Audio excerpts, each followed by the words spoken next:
좋습니다. 자, 우리 앞뒤자로 인사 나누겠습니다. 오늘도 승리하셨습니다.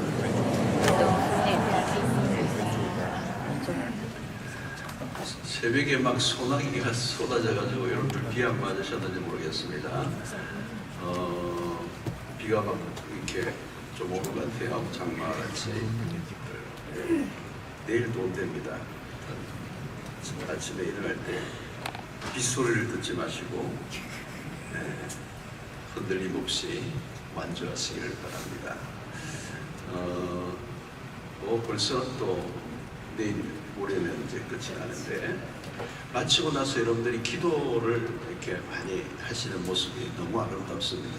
이렇게 새벽에 그래도 말씀 끝나고 난 다음에 기도를 정말 우리 교회의 저력은 여기 있는 것 같아요. 말씀을 듣고 기도하고 이렇게 우정하면 여기 세상을 이길 줄로 믿습니다. 이런 말씀을 이제 한 번 듣고는 잘 다 소화가 안 됩니다. 그래서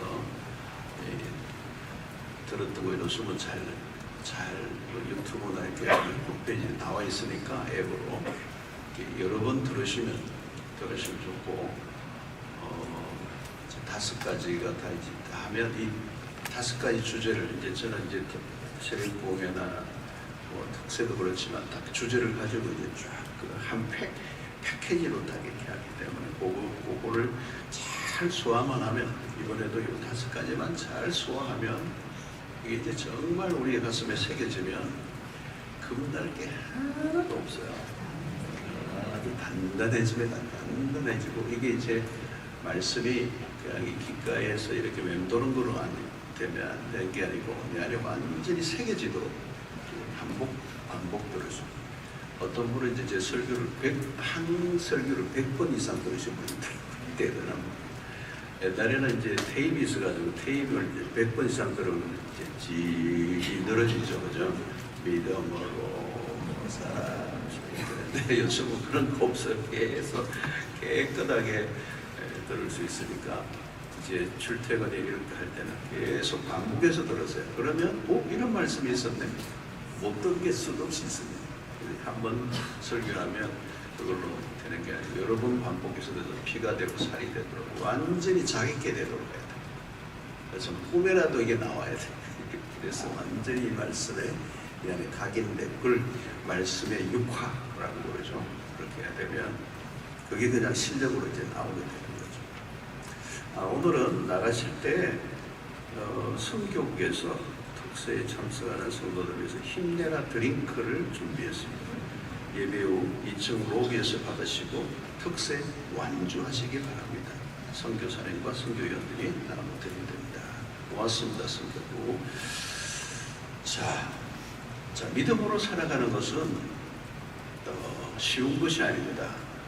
이제 예수를 믿기로 결정하면 이제 쉬운 길이 아니라 어려운 길을 들어서는 거예요. 그냥 쉽게 편하게 살겠다면 예수 안 믿는 게 나아요. 예수를 믿는다는 것은 어려운 것입니다.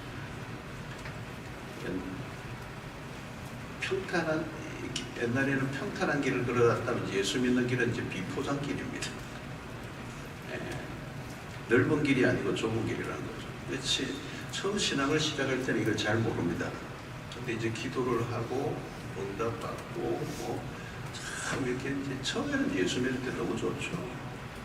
막 꿈 같아. 처음 예수 믿을 때는 진짜 이게 꿈인지 생신지 천국 거의 다 온 것 같아요. 너무 좋아요. 은혜 받고 막 그냥 예배 드리고 너무 좋은 거예요. 그리고 또 초신자의 기도는 하나님 잘 들어주세요. 교회 안 나올까봐 하나님이 잘 들어주세요. 근데 이제 세상에 가면 이제 세월이 오르면 기도가 응답 다 잘하는 거예요. 기다림이 더 길어져요. 믿음의 길을 걸을 때 과정이 험난해집니다. 자, 오늘 3절을 보면 다만 이뿐 아니라 우리가 환난 중에도 즐거워하니 이런 환난한 인내를 그래서 인내는 연달은 소망을 이루는 줄 압니다. 이게 다만 이뿐 아니라 요 두 줄 커야 되죠. 다만 이뿐 아니라 not only, 영어로 치면 not only but입니다. 이게 이뿐 아니라 그 무엇도 이제 이거죠. 여기에서 이제 그 무엇도 이게 이거죠. 이게 여기에 뭐가 나오는 거죠. 그래서 환란이라는 단어가 떴는데 환란 중에도 절구하나니 이 환란이라는 단어가 나옵니다. 이제 이게 이제 앞부분하고 연결이 되죠. 1절과 2절.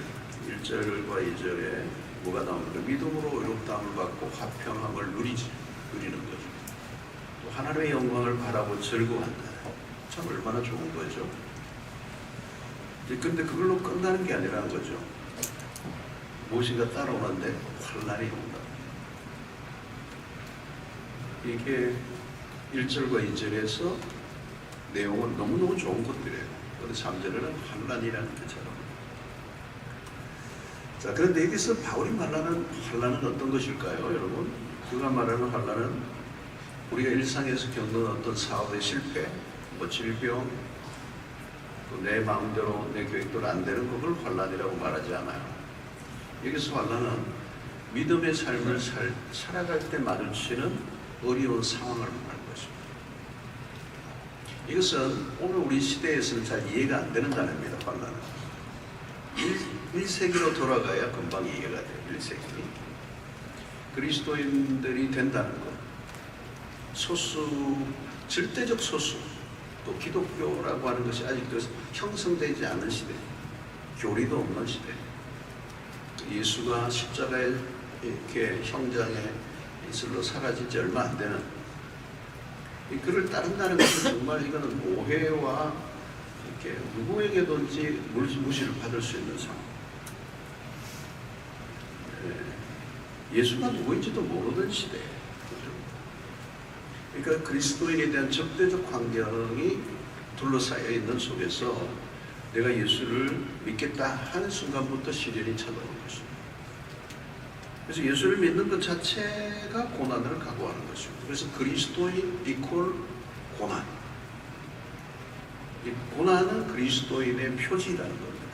이게 선명하게 새겨져 있는 겁니다. 예수를 믿는다? 환난을 피할 수가 없다는 거죠. 집안에서 축출을 당하고 호족에서 파국이도 초기 그랬죠. 지금도 이슬람 국가에서 예수를 믿는다 그러면 반드시 이게 환난이 옵니다. 그러니까 고난은 그리스도인들에게 전혀 어색하지 않은 상황. 사도행전 14장 22절 읽게요. 제자들의 마음을 굳게 하여 이 믿음에 머물러 있으라 권하고 또 우리가 하나님의 나라에 들어가려면 많은 환난을 겪어야 할 것이다. 이 제자들에게 바울이 이제 무장시키는 거죠. 마음을 굳게, 믿음을 굳게 해. 너희들 하나님의 나라에 들어가려고 하면 많은 환난을 겪어야 돼. 사도행전을 보면 우리가 금방 알 수 있습니다. 초대 교회의 시작에 보면 사도행전은 이제 박해 연수죠. 그래서 사도행전 8장에 가면 굉장히 강력한 핍박이 일어나니까 이제 사람들이 흩어지게 되잖아요. 디아스포라. 그래서 교회 흩어진 곳에 교회가 세워져요. 복음을 전가하는 현장에 사람들이 분노하며 달려들어요. 그 절정이 이제 사도행전 7장의 스데반 집사의 순교 이런 사건을 이제 보게 되죠. 또 바울 자신도 자신의 삶 자체가 환난이었습니다. 뭐 죽을 고비를 수도 없이 느꼈죠. 그러니까 그리스도인들에게 고난은 뗄래야 뗄 수 없는 것입니다. 그래서 고난이 찾아오면 당연히 여기는 것이 당연한 거예요. 오늘도 우리가 마찬가지입니다. 믿음을 지키려고 하면 당연히 어려움이 와요. 태클을 거는 사람이 옵니다. 괜히 괴롭히고 왕따시키고 모함하고 진급에서 누락시키고 우리 교인들 지금도 당하는 분들이 계시더라고요. 직장에서 막 너무너무 힘들게 괴롭힙니다. 자, 이럴 때로 우리는 조금 더 이상하게 여기면 안 됩니다. 요한복음 15장 18절에 세상이 너희를 미워하면 너희보다 먼저 나를 미워한 줄 알아. 내가 세상에서 미움을 당하면요, 나보다 먼저 예수님이 세상에서 미움을 당하셨어요. 자기 땅에 오매 자기 백성이 영접지 않았어. 자, 그런데 오늘 우리가 이제 살펴보건 바울은 독특한 표현을 하고 있는, 그냥 환란이 아니고 환란 중에 또 즐거워한다. 자, 이 말이 알듯 모를 듯한 말씀. 환란은 환란이고 즐거워하는 건 즐거워하는 것이지 서로 어울리지 않는 단어의 조합이에요. 이해하기 어려워요. 환란 중에도 즐거워한다. 여러분, 우리가 환란이 오면 어때요? 즐거움 뺏어가죠. 환란 중에도 즐거워한다. 이게 오늘 우리 이 새벽에 풀어야 될 메시지입니다. 그게 가능한가? 가능한가? 이것이 이해가 안 되고 잘 안 풀리면 신앙생활을 하기 어려워집니다. 환난 중에 어떻게 즐거워할 수 있는가? 역설이거든요. 이게 역설. 환난이 오면 원망이 일어나죠. 내가 하나님을 위해서 살려고 하는데, 내가 예수 믿는데, 내가 주님을 위해서 살려고 하는데 왜 이런 일이 일어납니까? 사도 바울 그렇게 복음에 있어서 사는데 왜 감옥에 가다 놓고 있느냐? 제발 그거 안 잡히게 하시지. 잡으려고 하는 사람 다리 손목을 막 부러뜨려 주시든지. 그리고 감옥에 갇혀 있어. 들랑들랑. 그 육체의 가시 고쳐주시면 되는데 안 고쳐주시죠. 그러니까 환난이 오면 우리는 원망하고 분노하고 시험 들고 낙심하고 절망하고, 그리고 고난과 시련이 막 계속 불어닥치면 다 나가 떨어질 거예요. 여러분, 평소에는 큰 소리 치지만 이 환난, 시련, 시험의 바람이 불면 안 넘어질 사람 많지 않죠? 여러분, 신앙생활은 고난과 깊이 연결되어 있습니다. 이 환난을 어떻게 다룰 것인가? 결코 가볍게 다루고 넘어갈 주제가 아닙니다. 왜냐하면 고난은 혹독할 수 있기 때문에 만만하게 볼 수 없는 것이고, 얼마나 많은 그리스도인들이 환난 속에 가운데서 넘어졌는가. 예수님의 제자들도 마찬가지잖아요. 수제자하고 뭐고 다 도망가잖아요. 나중에 어려우니까. 환난의 강도가 조금만 세어져도 변절자들이 수없이 많아요. 타협합니다. 좀 더 편하게 살고 싶습니다. 도망가고 싶어요. 조금만 강도를 높이면 다 도망가. 감당을 못해요. 우리 신앙을 한번 점검해보래요. 지금 환난이 없는 시대거든요, 사실. 그러니까 우리 신앙은 아무도 몰라요. 가려져 있어요. 결국은 환난을 통과해야 돼요. 신앙의 진위 여부는 언제 확인되는가? 평안할 때는 알 수가 없어요. 형통한 날에는 신앙 다 좋아 보여요. 모든 것이 잘 풀려갈 때야 뭐 할렐루야지, 뭐 할렐루야. 그런데 역경의 날이 오면 입에서 할렐루야가 나오느냐? 놀렐루야. 평소에는 감사합니다, 찬양합니다, 모든 깨어냅니다. 나에게 좋은 일이 났을 때 다 해요. 할 수 있습니다. 근데 진짜 할렐루야는 언제 해야 되느냐면 내 뜻대로 안 되고 힘 떨어질 때도 하나님은 언제나 하나님이십니다. 오늘 사업장 문 닫았습니다. 할렐루야.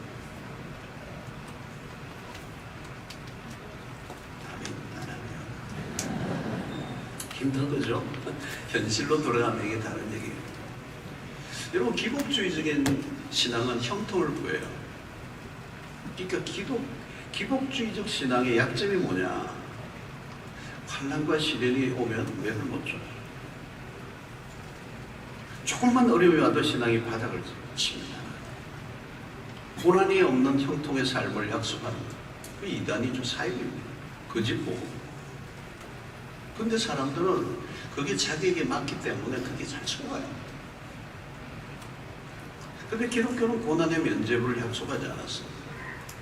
예수 믿는 사람이라고 고난의 면죄를 당하게 합니다. 도리어 반대입니다. 신앙은 언제 자라는가? 시련을 통해서, 성경 공부를 통해서, 제자훈련을 통해서 자라기도 하지만 진짜 신앙을 자라게 하는 것은 고난입니다. 그러니까 고난의, 그러니까 광야 수업이 핵심이잖아요. 고난의 강도를 얼마나 견뎌내느냐. 신앙생활 하다 보면요, 산전수전을 다 겪어요. 늘 평탄한가? 항상 다 좋은가? 항상 평탄하고 항상 좋으면요, 신앙이 안 자라고 있다는 뜻입니다. 온갖 시련과 어려움을 넘나들면서 백전노당이 됩니다.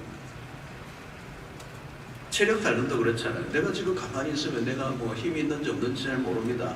근데 PT 센터 이런 데 가가지고 역기를 한번 들어보면 딱 압니다. 아유, 꼼짝도 안 하네. 꼼짝도 안 해요.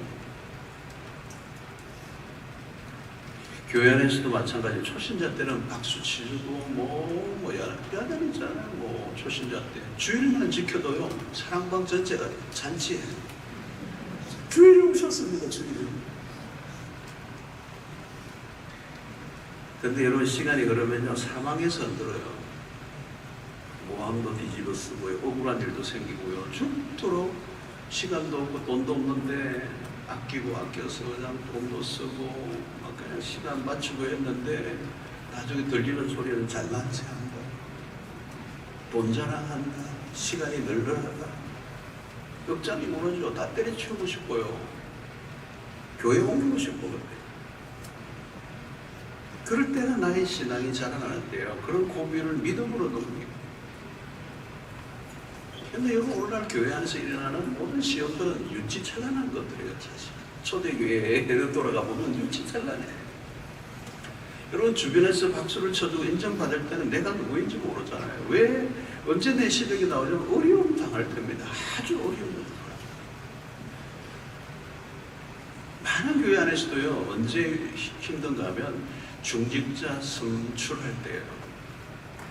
장로, 안수집사, 권사, 후배 떨어지면 시험에 딱 떨어져요. 이 교회 옮기려고 합니다.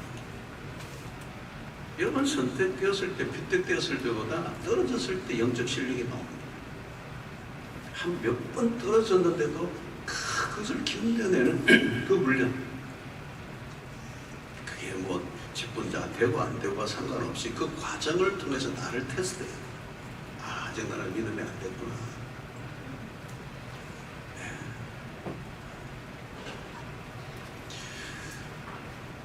좋을 때 믿음은 알 수 없습니다. 어려움을 당할 때 믿음은 진가를 드려요. 돈이 있을 때 헌금하고 봉사는 누구나 하죠, 여러분. 정말 돈이 없는데, 시간도 없는데 주를 위해서 사는. 나무에도 결이 있습니다. 그 결은 세월을 통해서 만들어집니다. 우리의 신앙은 시간을 통해서 만들어집니다. 이게 이제, 이건 내일, 그죠? 내일. 환난은 연단은 인내는 소망입니다. 이게 세월을 통해서 그 고난이라고 하는 것을 버물려서 그 시간 속에서 우리의 신앙의 결을 이제 빚어내시는 거죠. 그 결이 깊을수록 환난과 시련의 강도를 이겨내는 힘이 있습니다. 결국 신앙은 무엇으로 평가될 수 있는가? 중요한 기준은 유능한가 무능한가가 아니에요. 시험과 환난을 얼마나 견뎌내는가. 여기에 달려 있습니다. 견뎌내지 못하면 아무 의미가 없죠. 환난과 시련, 고난을 어떻게 받아들이는가에 따라 달라집니다. 신앙은 이론이 아니잖아요. 비현실이 아니요, 냉엄한 현실입니다. 현실에서 불과 같은 시련을 통과해보면 드러납니다. 불은 여러분 실제잖아요. 그 불이 한번 넣어보면 나는 거잖아요. 진품인지 아닌지. 교회도 그렇습니다. 어려운 시기를 지나면 이제 믿음이 드러납니다. 평안할 때는 우리가 가지고 있는 믿음이 어떤 것이 잘 몰라요. 그러니까 혹독한 그 시련을 통과하면서 이제 그 안에서 우리의 믿음이 이제 드러나고, 그 안에서 정금 같은 믿음을 이제 빚어내시는 일들. 그게 교회사 속에 있는 것입니다. 그래서 평안이 계속되는 게 좋은 것도 있지만 안 좋은 것도 있습니다. 자, 어떻게 환난 중에 즐거워할 수 있는가? 가능한 것인가? 그러니까 우리는 즐겁든 즐겁지 않든 기본 첫째 우리가 해야 되는 것은 환난을 통과해야 된다는 거예요. 환난 자체가 즐겁다는 건 아니에요, 여러분. 이 부분에서 중요한 것은 환난 자체가 즐겁다는 거 아니죠. 고난 자체를 즐거워하는 사람은 없습니다. 만약에 고난, 환난 자체를 즐거워한다면 그 가학적 환단, 자기를 학대하는 사람. 기독교 안에 고행주의가 있었습니다. 스스로 고통을 가해 금욕을 한 사람들이죠. 그러나 고난을 즐거워하는 사람은 없습니다. 고행하는 사람들도 그렇죠. 환난 자체는 어려워요. 고통입니다. 그러나 고난을 통해서 순결한 신자가 태어나죠. 그래서 고강도의 열을 통과해낼수록 멋진 자기 그릇이 만들어지는 거죠. 자, 우리는 일반적으로 고난을 부정적으로 생각합니다. 그래서 우리 안에 뿌리를 내리고 있어요. 이게 고난은 불행이다. 고난은 저주다. 고난은 하나님이 버리신 거다. 이런 생각들이 우리 안에 있어요. 항상 어떤 고난을 당하면 자기도 그런 생각을 하기도 하고, 누가 고난을, 굉장히 심각한 고난을 당하면 그런 생각을 해요. 불행하다. 저주를 받았다. 하나님 버리셨다. 무슨 죄가 그렇게 많길래 그런 고난을 당하냐. 그래서 고난이 없이 사는 게 행복이고 축복이라고 여기는 우리의 이 자연적, 본능적 생각이 있어요. 그러나 여러분, 그것은 세상 사람들의 관점이에요. 그리스도인은 다르다. 예수를 잘 믿어도 고난은 피할 수 없어요. 만약 예수를 믿는데 고난이 전혀 없다, 제대로 안 믿고 있든지 아니면 아예 안 믿을지도 몰라요. 자, 다니엘의 신앙은 바벨론의 왕실에서 이제 빚어지죠. 이방 나라의 한가운데, 그것도 왕실에서 어마어마한 그런 회유로 들어오면서 이제 하나님 백성의 정체성을 이제 없애려고 하죠. 가만두지 않는 거죠.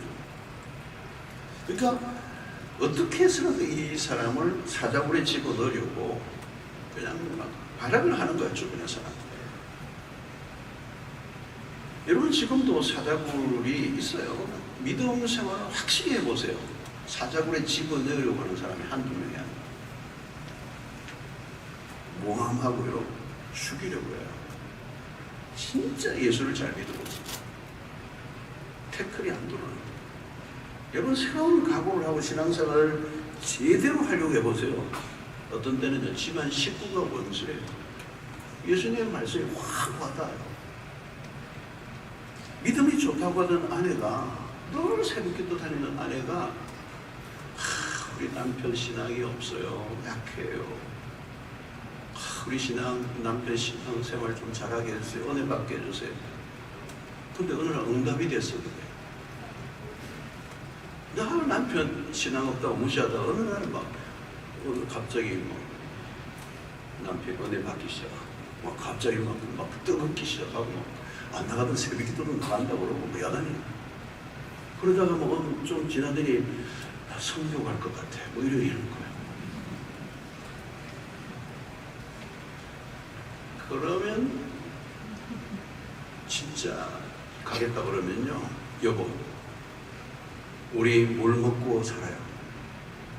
아이들 공부는 어떻게 하고? 이 나이에 무슨 성교예요? 갈 사람 많아요. 당신 아니에요. 갈 사람 많아요. 옆집에 집사님 보니까 요즘 새벽 봉에도 다니고 은혜 많이 받는 것 같아요. 그분 가라고 해요. 당신 지금 무슨 이 나이에 가냐? 여러분, 이게 진짜 은혜 받고 진짜 내가 하나님을 위해서 살려고 하면요, 집안에서도 전쟁이 납니다.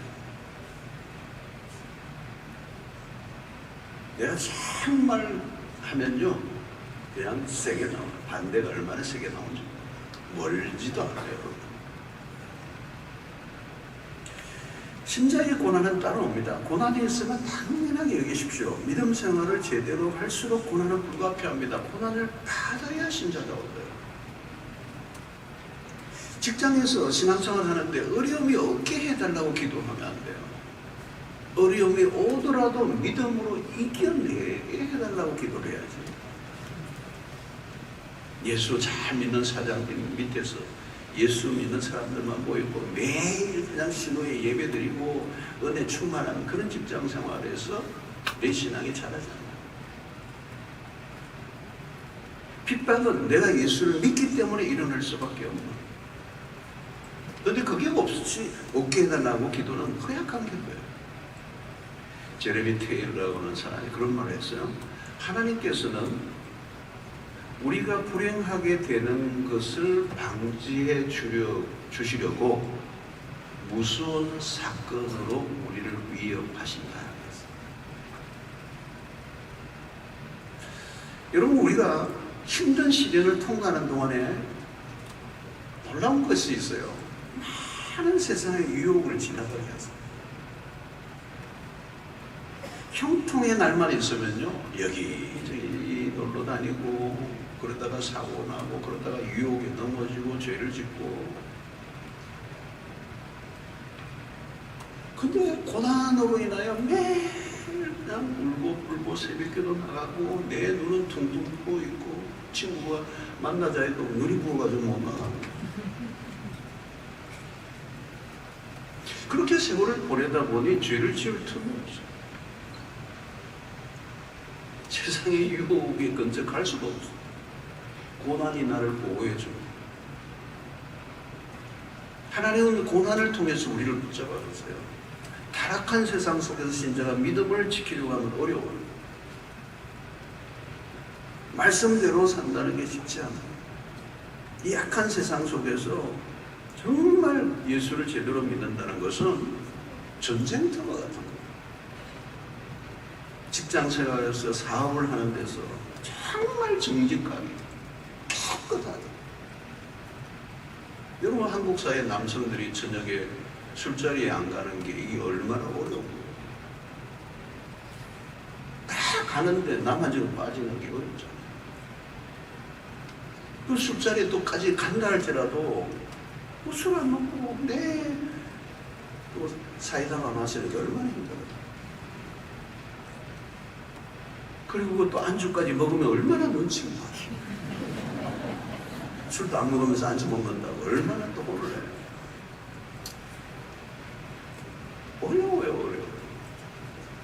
구조적인 악이 있잖아요, 이 세상에. 그 속에서 내가 믿음을 지키려고 한다면 이 돈의 문제나 이 이권의 문제가 들어오면요, 눈이 뒤집어지잖아요. 그 속에서 그리스도인의 모습을 보이는 것은 막대한 손해를 보여요. 어떤 때는 직업을 바꿔야, 직장 바꾸는 정도가 아니라 직업을 바꿔야 됩니다. 그래서 실제로 우리 은혜 받으니까 내가 더 이상 이 잡을 가질 수가 없어. 포기하면 어떻게 돼요? 당장 아이들 문제. 현실이잖아요. 내가 진짜 정직하게 하면 실패할 수 있어요, 사업이. 성공하는 게 아니라. 여러분, 우리는 형통을 원하고 편안한 삶을 갈망합니다. 이게 우리의 본능이에요. 그런데 믿음의 길을 걷고자 하면 이 크라시가 일어납니다. 당장 내가 조금만 눈 감으면 한순간만 내가 딱 하면 돈이 내가 잡을 수 있는 것도 있잖아. 그런데 그걸 포기해야 돼요.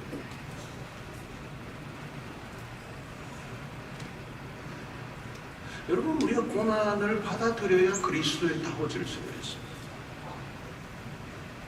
그래서 고난은 우리가 믿음의 길을 가고 있음을 확인시켜주는 거거든요. 그러니까 내가 여러분 직장에서도 나를 예수 믿는 사람이라고 미워하면 이게 힘든 일이 아니라 기쁨이에요. 내가 진짜 예수 믿는 사람으로 사는 게 맞구나. 그래서 고난을 통해 신앙이 진지해지잖아요. 숱한 고난을 겪으면서도 신앙은 과연 지킬 만한 것인가? 내가 이런 수모를 당해도 내가 이렇게 신앙을 지켜야 되는 그 이유, 그 가치, 그걸 확인하는 거죠. 여러분, 신앙이라고 다 같지 않습니다. 깊은 신앙이에요. 바람에 날리는 신앙은 견고한 신앙. 그것은 숱한 시련과 환난을 통과하고 난 다음 검증된 신앙이에요, 진짜. 자, 오늘 우리가 생각할 것은 환난 중에 더 즐거워한다는 것은 무슨 의미인가 하는 것입니다. 이것은 고난을 통하여, 환난을 통하여 이루어질 결과를 보면서 즐거워하는 거죠. 성도 여러분, 우리가 예수를 안 믿고 살아도 세상은 고난이에요. 고해잖아요, 고해. 믿음 생활 하지 않아도 이 세상 사는 사람들이 보면 다 고난이에요, 사실은. 문제는 이거예요. 무엇을 위한 고난이냐. 이래도 저래도 고난은 있는 거예요. 그런데 무엇을 위한 고난이냐.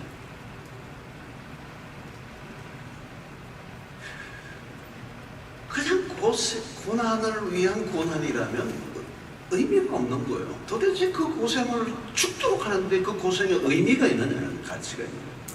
이 싸움이에요. 그냥 고생만 하는 것으로 끝난다면 그건 불행해요. 그 고생의 이유, 그 고생의 목적, 그 고생을 치러야 될 그 대가를 지불하고 난 다음에 얻는 그 유익, 그게 뭐냐는 거예요. 여러분, 세상에서는요, 안 당해도 될 고난을 당하는 사람들이 많아요.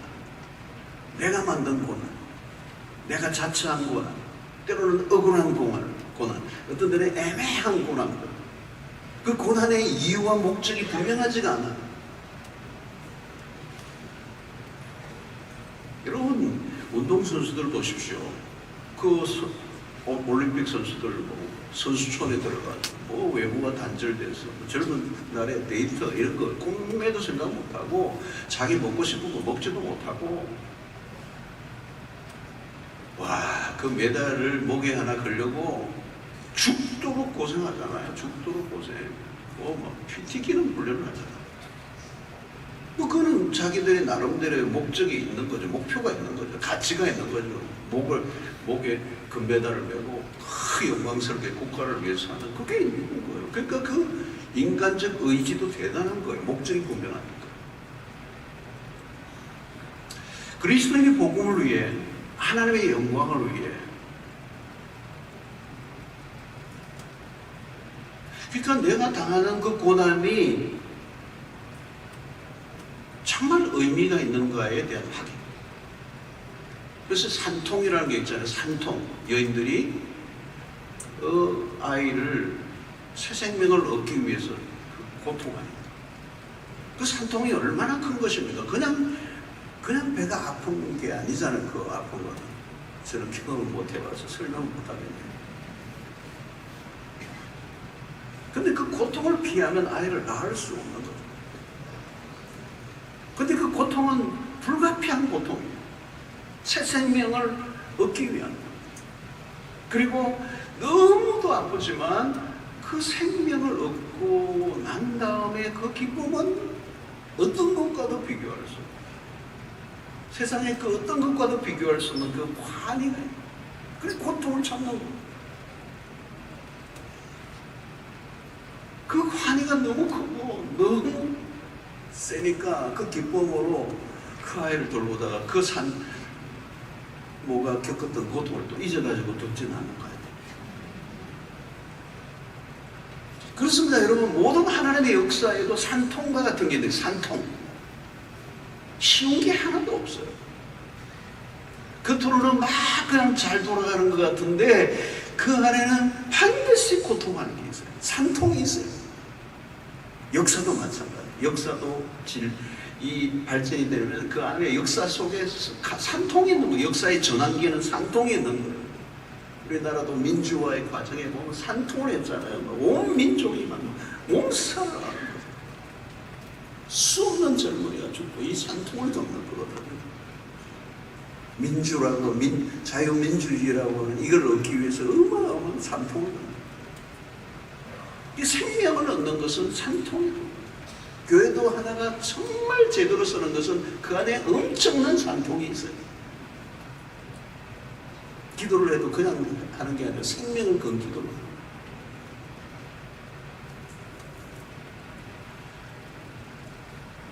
환난 중에도 즐거워한다는 말은 이 환난을 통하여 그 이후에 주어질 영광. 그래서 여러분 오늘 이 본문을 보면요, 즐거워함이 사실 환난 중에도 즐거워하나니라고 이렇게 환난 중에도 즐거워하는데 영어 문장을 보면 더 선명해요. 원문으로 더 선명한데 즐거움이 강조되고 있어요. 환난이 아닙니다. 환난이 아닙니다. 직역하면 나는 즐거워한다는 겁니다. 그리고 갈로를 치고 환난 중에도 이렇게 나는 즐거워해. 나에게 어떤 어려움이 와도. 여러분 이 즐거움이 빠지면 환난만 남는 거잖아요. 환난만 남으면 무엇이 볼까요? 이 즐거움이 없으면 환난만이 있으면 환난만 견뎌내는 거는요, 그게 뭐예요? 뭐가 보이죠? 일악물 보이는 거예요. 표독스러운 거죠. 무서운 거예요. 폭발 직전이에요. 환난을 견디기는 하는데 그 다음에 무슨 일이 일어날지 아무도 몰라. 억지로 참아내는 거. 극히. 기독교는 그게 아니라는 거예요. 즐거워한다. 환난 중에도 즐거워한다. 이런 환난과 시련을 참아내는 것은 세상 사람들 가운데도 발견돼요. 인간이 의지적인 노력을 하면 환난을 견뎌낸다고요. 그러나 바울은 그걸 얘기하지 않아요. 그리스도인들이 겪는 그 환난은 다른 거예요. 그래서 이 즐거워한다는 것은 강력한 표현입니다. 즐거워한다는 것은 어느 정도 감당한다는 얘기가 아니에요. 적극적인 표현이에요. 여기 즐거워한다는 말은 다르게 표현하면 자랑한다는 뜻이 있어요. 자랑으로 여긴다. 나는 이 환난을 당하고 있는 것을 너무도 놀라운 특권으로 여기고 있다. 나는 이 환난을 당하는 게 너무 자랑스럽다. 나는 이 환난이 그리스도를 위하여 찾아온 이 환난의 기회를 놓치고 싶지 않다. 난 누구에게도 빼앗고 싶지 않다. 바로 이거예요. 이게 기독교예요. 2000년의 역사에 숱한 핍박과 환난과 시련이 닥쳐와도 하나님의 교회가 무너지지 않을 수 있게 만들었던 힘, 복음의 진보가 나타났던 힘은 이 환난 중에도 즐거워함. 난 이 환난을 너무 자랑스럽게 여겨. 이게 고난을 대하는 그리스도인의 태도예요. 바울은 지금 환난 자체를 즐거워하는 게 아니에요. 그가 즐거워하게 하는 원인이 중요해요. 무엇이 그렇게 혹독한 환난이 있음에도 불구하고 그렇게 즐거워한다는 말이냐. 여러분, 무엇을 위한 환난인가가 중요해요. 왜 내가 이 고난을 당하지? 그 고난의 이유와 가치를 확인합니다. 고난을 당하는데 이유를 몰라.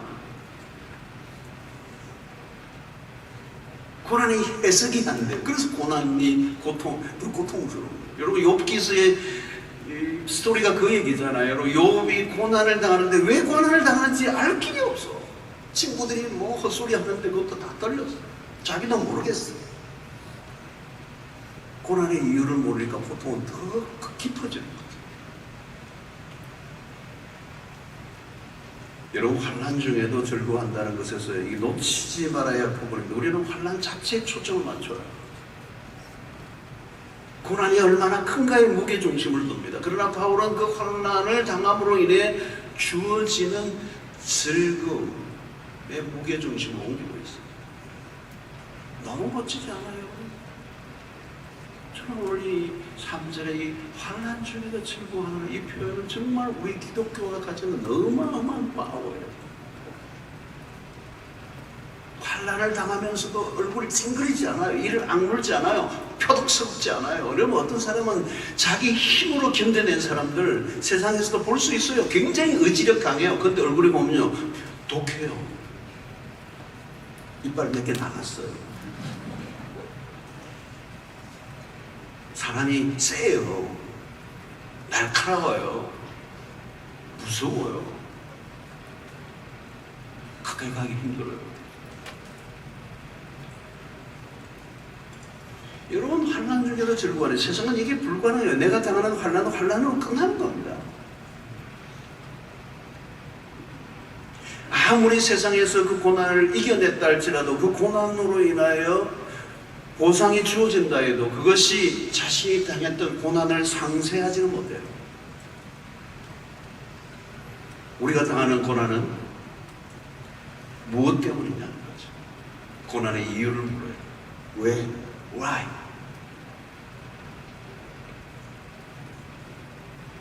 그것이 그리스도 때문입니다. 여러분, 그분의 이름을 걸고 살아갈 때 당하는 고난은, 그분으로 인하여 당하는 고난은 너무도 명예스러워요.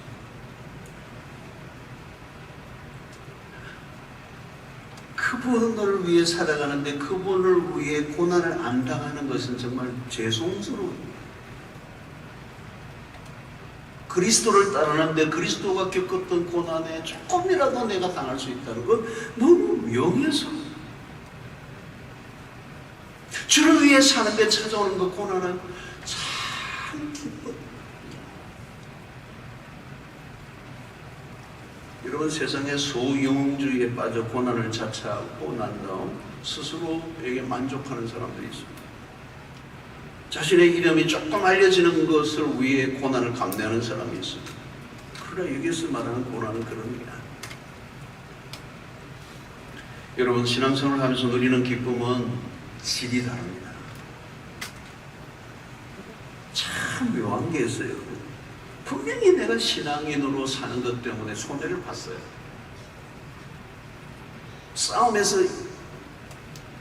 싸우면 이길 것 같은데, 뭘 해서라도 이길 것 같은데 양보하고 졌어요. 양보했어요. 내가 일방적으로 당했어요. 근데 집에 가서 이불을 뒤집어 쓰고 그 정도 되면 막 소리를 지르고 화병이 나야 정상인데 반대예요. 희한하게 내가 지고 왔는데, 내가 예수 믿는 것 때문에 참고 집으로 돌아왔는데 억울하고 막 소리를 쳐야 되는데 가만히 침상에 누워있는데 뭔가 알 수 없는 묘한 기쁨이 밀려와요. 이걸 느껴본 사람들이 있어요. 졌어요. 분명히 세상에서 손해봤어요. 당했어요. 내가 예수만 안 믿었으면 한판에서. 근데 다 지고 왔는데 뭔가 평안이 와요. 반대로요, 내 기분대로 다 했어요. 내 예수 믿는 딱지 좀 내려놓고 한판 다 했어요. 내 감정 다 풀었어요. 근데 집에 돌아왔는데 묘한 감정이 올라요. 기분이 안 좋아. 세상에서 이기고 왔는데 기분이 안 좋아.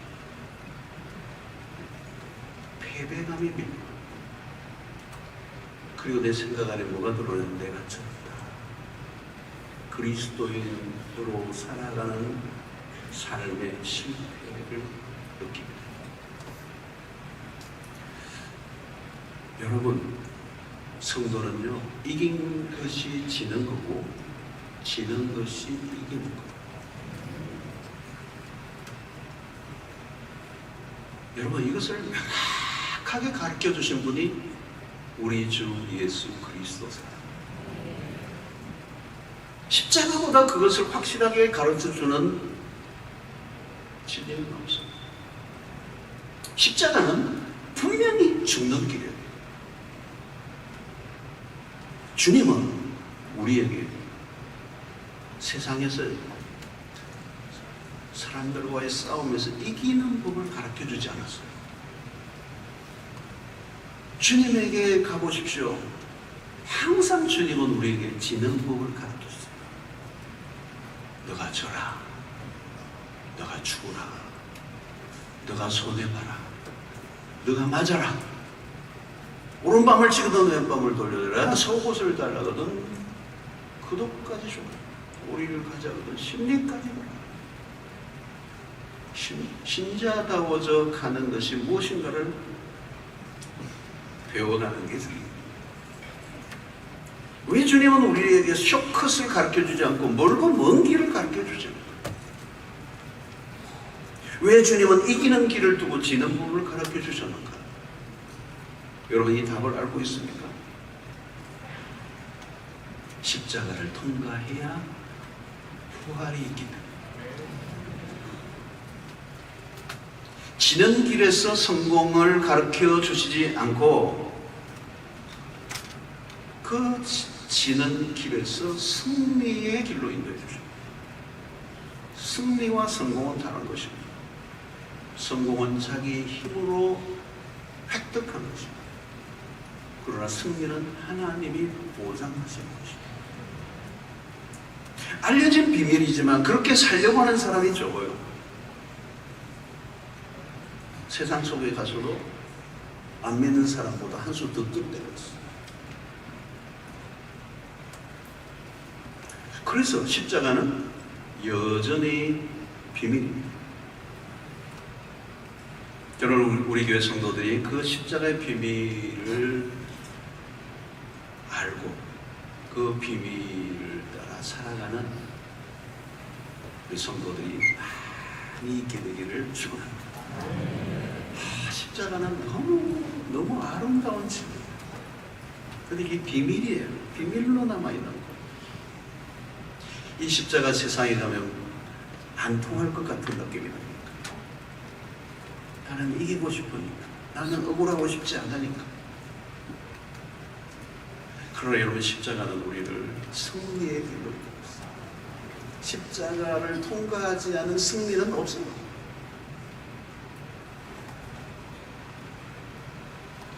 어떤 직장이나 조직에서 일을 하다가 억울한 일을 당해 화병에 걸리는 사람들이 있어요. 그래서 교회 안에서도 마찬가지로 오랫동안 봉사를 했으나 상처로 얼룩진 사람들이 있어요. 상처, 교회 안에서 받았던 상처도 많죠. 내가 열심히 한때는 했는데, 죽도록 했는데, 헌금도 하고 봉사도 많이 하고. 그래서 근데 그게 대한 이 세상적 보상이 주어지지 않은 것으로 인하여 울분이 항상 나보다 못한 사람이 중직자가 된 것 같고, 나는 왜 이렇게 안 알아줘? 그래서 여기에 늘 이렇게 써놨어요.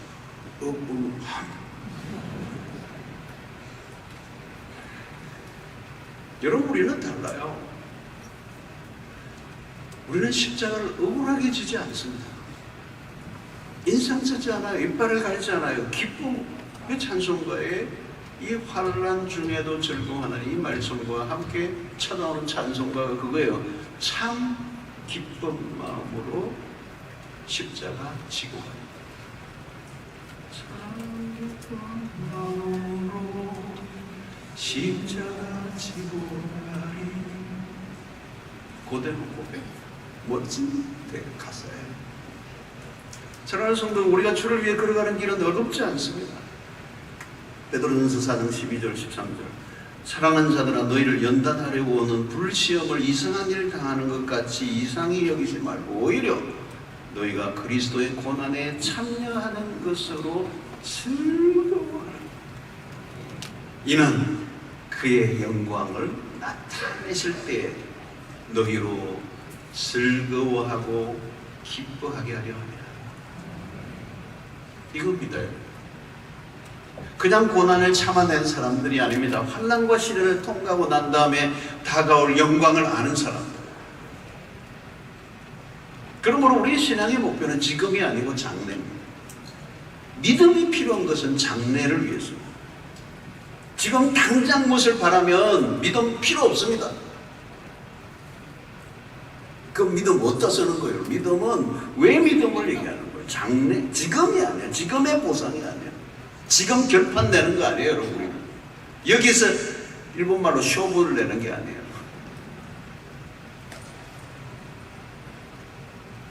그래서 영광을 바라고 즐거워하나이다. 어제 현실에서 겪는 환난은 결코 작은 것 아닙니다. 신앙은 낭만이 아닙니다. 그렇기 때문에 현실의 압박이 심해지고 지는데 미래의 약속이 희미해지면 우리는 견뎌낼 수가 없어요. 어떻게 견뎌냅니까? 현실은 너무 힘들고, 그건 정말 이건 현실이잖아요. 압박이 심하고 환난과 시련이 몰아닥치는데 미래의 영광이 희미해. 잘 안 보여. 그러면 무너지는 거예요. 우리의 믿음의 돛을 높여야 되는 이유가 뭘까요? 장래에 주어질 영광을 바라고 즐거워하는데 그것이 너무 크니까 오늘 내가 당하는, 그래서 로마서 8장 18절의 말씀처럼 현재 생각하건대 현재의 고난은 장차 내게 나타날 영광과 비교할 수 없다. 이게 나오는 것입니다. 그러므로 이것은 막연한 기다림이 아니에요. 미래의 약속은 부실한 약속이 아니고 그냥 고난만 당하고 붕 떠있는 인생이 아니라 장래에 약속된 그 영광은 너무도 분명하게 내 마음에 와 있기 때문에 로마서 8장 17절을 보시면 자녀이면 또한 상속자, 곧 하나님의 상속자요 그리스도와 함께한 상속자니 우리가 그와 함께 영광을 받기 위하여 고난도 함께 받아야 할 것입니다. 사랑하는 성도 여러분, 환난의 때가 다가오고 있습니다. 요한계시록은 대환난의 시기가 있다고 얘기해요. 혹독하게 몰아붙었어요. 요한이 밤모습에서 이 계시를 받을 때의 시대적 상황도 사실은 로마의 혹독한 10대 박해들이 있었죠. 황제들이, 남북한 황제들이 예수 믿는 사람들을 무참하게 잡아 가두고 죽이는 살육국인 거예요. 오늘 마지막 시대도 마찬가지예요. 지금도 그렇고 앞으로도 환난의 시기가 그 환난과 시련이 지속될 때 이겨낼 수 있는 거라고 할까. 그래서 요한계시록에서 매우 중요한 그 메시지 중에 하나는 끝까지 견디는 자. 여러분, 예수님이 오신 초림과 재림 사이에 우리는 살고 있습니다. 이 시기가 환난의 때입니다. 이 시기. 아직 예수님이 다시 오실 그리스도를 준비하는 이때가 2000년대 역사 속에 그 날이 언제까지 재림이 언제인지 모르는 이 시간이 환난의 때예요. 이 환난의 때를 통과해요. 근데 극심한 고통이 온다. 그러니까 산모가 아이를 낳기 직전 그때 가장 큰 고통이죠. 지금이 그때라는 거예요. 초림과 재림 시기, 혹독한 시련이 쳐다보고 있습니다. 자, 여러분, 지금도 세계 곳곳에 영적 부흥이 막 일어나고 있어요. 뭐 코로나 이후에도 참 놀라운 일들이 일어나요. 많은 곳곳에. 지금 이게 남미도 마찬가지고 아프리카권에도 그냥 부흥이 일어나고 있는 소리 많이. 지금 아시아권에도 만만치 않아요. 막 부흥이 일어나. 인도 같은 데도 많아요. 근데 지금 여러분, 동시에 무슨 일들이 많이 일어나냐면 그리스도인들에 대한 핍박이 심해지고 있는 거죠. 그러니까 가만히 있을 때는 모르는데 그런 나라들 안에 영적 부흥이 일어나는데 반대 적대적 세력이 같이 일어나는 거잖아요. 그러니까 막 핍박이 막 일어나는 거예요. 그냥 막 교회를 뭐 불러 태우기도 하고 그 예수 믿는 사람들을 그냥 핍박하고 순교하는 역사들이 지금이 얼마나 많이 일어나죠. 세계 곳곳에서 그거 일어납니다. 우리는 그들을 위해서 기도해야 되고요. 북한도 마찬가지잖아요. 믿음을 끝까지 끝까지 지켜내는 사람들이 지금도 있다는 거예요. 통계에 있으면 나와요. 지금 소수지만 믿음을 지켜내는 사람, 핍박 속에서도 정말 정금 같은 믿음으로 남한에서는 볼 수 없는 믿음의 사람들이 북한입니다. 그래서 그 어떤 분들 그러잖아요. 우리가 북한을 위해서 기도하는데 북한의 순결한 그리스도의 신부 같은 성도들이 남한 교회를 위해서 기도하는 거야. 변절되지 않고 세속화되지 않고. 사랑하는 성도 여러분, 환난과 핍박은 언제든지 누구에게나 올 수 있습니다. 깨어 기도해야 합니다. 영적으로 무장해야 합니다. 지금은 경관신앙으로 무장할 때 합니다. 여러분, 환난이 두려운 게 아니에요. 영적 무장이 안 된 상태에서 맞이하는 환난이 무서운 거죠. 내가 영적으로 무장만 되면 환난은 이겨낼 수 있다는 거예요. 왜? 내가 이기는 게 아니라 내 안에 계신 성령이 이기게 하시는 거예요. 여러분, 환난이 와도 두려워할 필요가 없어요. 왜? 우리에게는 승리가 약속되어 있기 때문에 어떤 상황에도 모든 것은 하나님의 손 안에서 다루어지고 있기 때문에. 여러분, 요한복음 16장 33절을 보십시오. 이것을 너희에게 이르는 것은 너희로 내 안에서 평안을 누리게 하려 함이라. 세상에서 너희는 환난을 당하나 담대하라. 내가 세상을 이겨노라. 예수님이 선포하신 거예요. 즐거워하세요. 주눅들지 마세요. 지금 어떤 상황에 있을지라도 주눅들지 마세요. 환난 중에도 즐거워한다면 즐거워하지 못할 상황은 없어요. 믿음으로 산다는 건 어렵습니다. 그러나 그 안에 세상이 알 수 없는 즐거움이 있어요. 매우 격조 높은 기쁨. 그것이 오늘 기독교가 여기까지 오게 한 힘이에요. 그래서 여러분, 로마 박해 시대에 그 콜로시움에서 사자에게 뜯겨 죽는 초대교사를 읽어보면, 그 순교사를 읽어보면 얼마나 복음의 능력이 강력한가를 알게 돼요. 그게 미친 사람들이 보면 미친 것 같이 보이는 거예요. 그 사자의 팔이 뜯겨, 그건 뭐 굶주린 사자들을 풀어놓으니까. 그 사자의 입에 다리가 찢겨 나가는데 얼굴은 황제가 그 모습을 보고 충격을 받는 거예요. 그거 막 살려달라고 아우성을 치며 절규하며 죽어야 자기가 쾌감을 느끼는데, 그렇게 잔인하게 죽이고 그 잔인하게 죽는 고통하는 모습을 보면서 즐기려고 했는데, 다리가 찢겨 나가는데 그리스도의 얼굴에 평화가 있어요. 설명할 수 없는 평화. 사랑하는 성도 여러분, 그리스도를 위해 산다는 것, 그리스도와 관련된 것이면 무엇이든지, 그리스도와 함께 고난 당하는 것까지도 즐거워하는 것이 신자의 삶. 내가 예수 때문에 고난을 당한다는 것. 여러분, 큰 즐거움. 예수를 위해서 여러분 고난을 당해 보십시오. 여러분, 하나님 우리를 그냥 두지 않으세요. 주님, 나와 함께 해주세요. 기도하지 않아도 주를 위해 고난의 자리에 가보세요. 주님이 먼저 와 계세요. 주님은 당신의 백성을 고난당할 때 홀로 두지 않으세요. 어쩜 북한의 지하교회 성도들이 가장 깊은 하나님의 은혜 안에 살고 있을지 몰라요. 여러분, 스데반 집사가 설교를 하다가 돌에 맞아 죽습니다. 돌이 막 날라옵니다.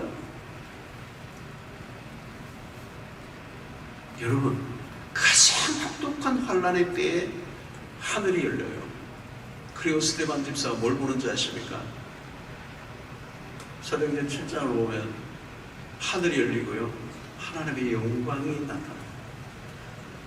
그리고 하나님의 보좌 우편에 앉아 계셨던 그리스도가 서 계세요. 보통 때 그 보좌에 앉으셨다는 표현이 있어요. 섰다는 표현은 다른 표현이에요. 보좌에 앉으셨던 그리스도께서 벌떡 일어났어요. 당신의 이름을 위해 핍박을 당하는 스데반 집사가 죽은 그 순간 왕 중의 왕이신 그리스도가 그 보좌 앞에서 벌떡 일어나시고, 여러분 이것은 엄청난 일이에요. 여러분 수많은 사람들이 응원하는 것과 비교할 수 없는 하나님의 함께하심, 동행하심, 영광의 주로 그를 환대하시는 모습. 여러분 그리스도를 위해 신앙을 지키기 위해 고난을 당하는 그런 일들이 사라진 시대예요. 왜 오늘 우리의 신앙이 가벼워졌을까요? 그리스도를 위한 고난이 사라집니다. 여러분 혹시 너무 편안하게 신앙생활을 하고 있지는 않습니다. 여러분 사실 환난과 핍박과 시련과 고난이 없으면요, 신앙은 졸고 있을 가능성이 많아요. 잠들어 있을 가능성이 많아요. 기도를 해도 넋두리를 하는 거예요. 시련이 없으니까, 고난이 없으니까 기도가 넋두리예요. 신앙이 사변적이에요. 사색적이에요. 그게 땀 냄새가 없어요. 피 냄새가 안 나요. 그러니까 신앙이 무료해져. 생기가 없어. 활력이 없어. 혹시 그런 분들이 계시면 오늘이라도 이 비를 뚫고 전도제 한 질 들고 지하철 다니는데 사람들 많은 데서 나는 안 보세요. 그래가지고 그 앞에서 쫙 찍는 분들, 한마디 툭 쏘는 분들, 기분 나쁘다는 소리 막 하고 막, 그때 한번 그걸 경험해보세요. 이 복음의 원색적인 걸 경험해야 돼요. 사랑하는 성도 여러분, 오늘 환난 중에도 즐거워요. 결코 가볍게 다룰 수 있는 주제는 아니에요. 왜? 우리의 현실과 상당히 환난이라는 단어, 초대교회 기독교의 역사 속에 환난이라는 단어에 우리가 근접해지 보지 못하기 때문에 너무도 편안한 시대를 우리가 살아가고 있기 때문에, 그렇기 때문에 우리는 아무도 별것 아닌 자잘한 것들로 인하여 시험 들고 상처받고 죽어가는 이런 현실 속에서 이 단어는 굉장히 큰 단어예요. 우리가 예수를 제대로 믿기로 결단하면 환난은, 시련은, 고난은 멀리 있지 않아요. 굉장히 가까이 와요. 그때 우리는 두려워할 필요가 없어요. 이를 악물고 십자가를 지고 갈 필요가 없어요. 주님은 그런 걸 원치 않으세요. 기쁨으로 십자가 지고 가요. 환난 중에도 즐거운, 세상이 감당할 수 없는 하나님의 사랑. 다만 이뿐 아니라, 또한 이뿐 아니라 환난 중에도 즐거워하느니, 이 비밀이 여러분들의 것이 되기를 축원합니다. 저는 내일 이제 이 말씀이 이어서, 내일 목요일에 이어서 환난은 연단은 인내는 소망을 이루는 줄 아는 것, 이 두 가지를 가지고 이제 이틀 동안 할 텐데, 이제 진짜 본격적이에요.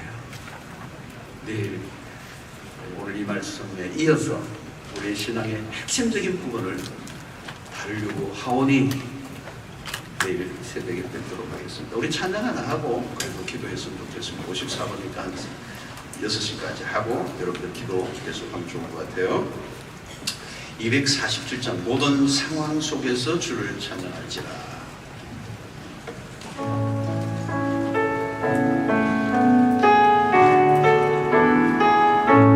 모든 상황 속에서,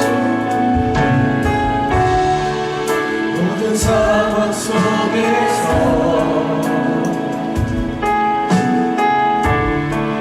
주를 찬양할지라.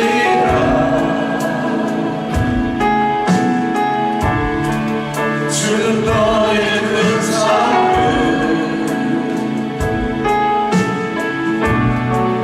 큰 법이시라.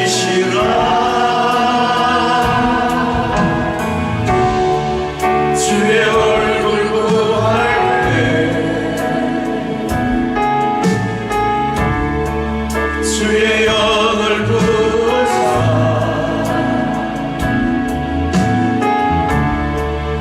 크신 사랑 안에서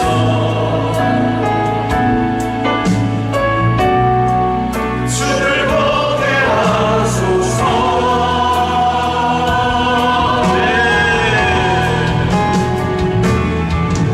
내 영혼이 확정되고 확정되어 싸우니 믿음의 눈 들어 주를 바라봅니다.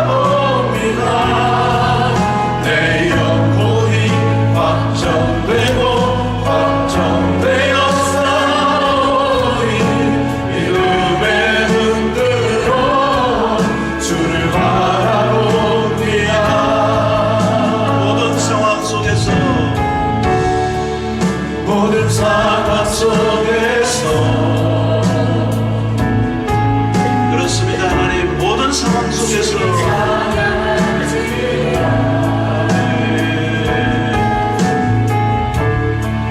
주는 너의 큰 사랑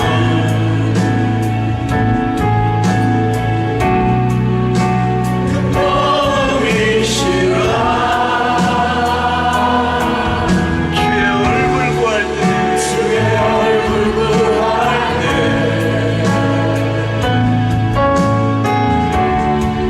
주의 영을 부어서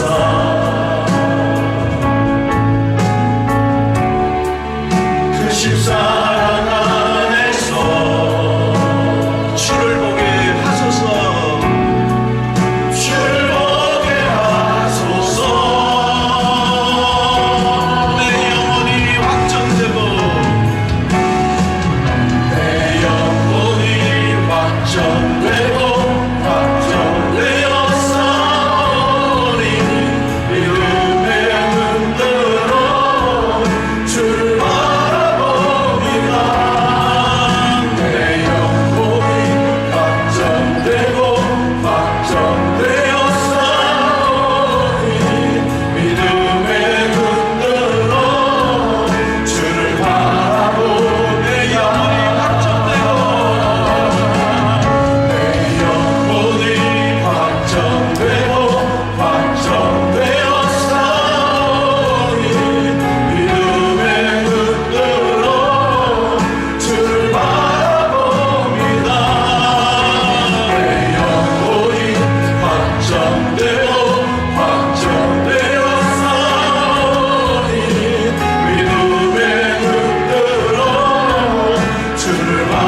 믿음의 눈 들어 주를 바라봅니다. 내 영혼이 확정되고 확정되어 싸우니 믿음의 눈 들어 주를 바라봅니다. 내 영혼이 확정되고 확정되어 싸우니 믿음의 눈 들어 주를 바라봅니다. 우리 시간에 기도하겠습니다. 여러분, 어때요? 여러분의 믿음은 괜찮은 것인가요? 이 믿음이 환난을 통과할 만한 믿음인가요? 아무리 믿는다 해도 환난이 오면, 시련이 오면, 어려움이 오면, 누가 태클을 걸면, 조금이라도 손해보면 흔들릴 믿음, 그 가지고는 세상에서 못 살아요. 어떤 환난이 와도 이겨낼 수 있어요. 그게 믿음이에요. 그 믿음을 주시옵소서. 그 믿음이 없으니까 타협하잖아요. 그 믿음이 약하니까 별것 아닌 거에 무릎 꿇잖아요. 약해져. 자꾸 약해져. 우리가 세상이 힘든 게 아니에요. 우리가 자꾸 약해지는 거예요. 어려움이 오니까 제자들 다 도망가 버리고 자기 살려고 예수 죽이고, 오늘 또 내가 살려고 예수의 이름이 죽는 일들이 얼마나. 여러분, 세상은 고난이에요. 이러나 저러나 고난이에요. 이유도 알 수 없는 고난, 이유도 알 수 없는 고생, 그러다가 끝나버리는 인생이 얼마나 비극이에요.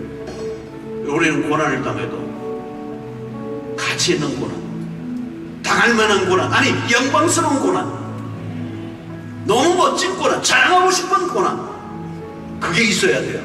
예수 이름 때문에, 오늘 또 예수 이름 때문에 내가 욕을 먹고, 예수 이름 때문에 엄청난 손해를 보고, 예수 이름 때문에 내가 왕따를 당해도 그것이 자랑스러워야 돼요.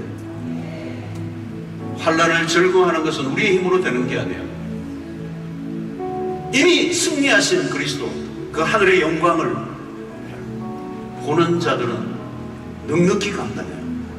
내가 당하고 있는 고난보다 훨씬 더 장래에 주어질 그 영광이 얼마나 큰가를 믿음의 눈으로 보니까 넘어지지 않는 거잖아요. 오늘 우리는 미래에 다가올 영광은 자꾸 보이지 않고 현실에 주어지는 그 일들 앞에 무릎을 꿇을 때가 많아요. 하나님, 이 아침 믿음을 더하여 주시옵소서.